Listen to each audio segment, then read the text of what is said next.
अफ्रीकी सवाना पर भोर होती है, जो जीवन और वादे से भरपूर एक परिदृश्य का खुलासा करती है।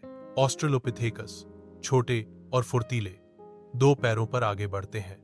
उनकी आंखें भोजन के लिए क्षितिज को स्कैन करती हैं। समूह सावधानी से आगे बढ़ता है। उनकी बंदर जैसी विशेषताएं उनकी आदिम उत्पत्ति को दर्शाती हैं। वे भोजन की तलाश करते हैं। उनके मानव जैसे चेहरे जिज्ञासा और सावधानी का मिश्रण व्यक्त करते हैं। सवाना की सुंदरता शिकारियों के लगातार खतरे को छिपाती है, जो जीवन की नाजुकता की एक स्पष्ट याद दिलाती है। अफ्रीका के दिल में पहली आग जलती है, जो होमो इरेक्टस के चेहरों पर एक अलौकिक चमक बिखेरती है। ज्वालाओं का नृत्य उनके खुरदरे चेहरों को रोशन करता है, एक नए युग की शुरुआत को प्रकट करता है। पत्थर के औजार इधर उधर बिखरे पड़े हैं, उनकी चतुराई के मूक गवाह।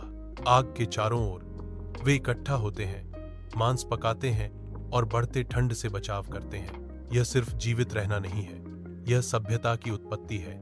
मैदानों में होमो सेपियंस की यात्रा, उनकी आकृतियां पृथ्वी के विशाल कैनवास के खिलाफ लचीलापन की एक कहानी चित्रित करती हैं। पहाड़ों के हृदय में वे पत्थर से घर बनाते हैं, उनके हाथ अटूट चट्टान से भविष्य का निर्माण करते हैं। नदी के किनारे वे इकट्ठा होते हैं, उनकी आवाजें कहानियों को बुनती हैं जो उतनी ही जटिल हैं जितनी जाल वे बहते पानी में डालते हैं।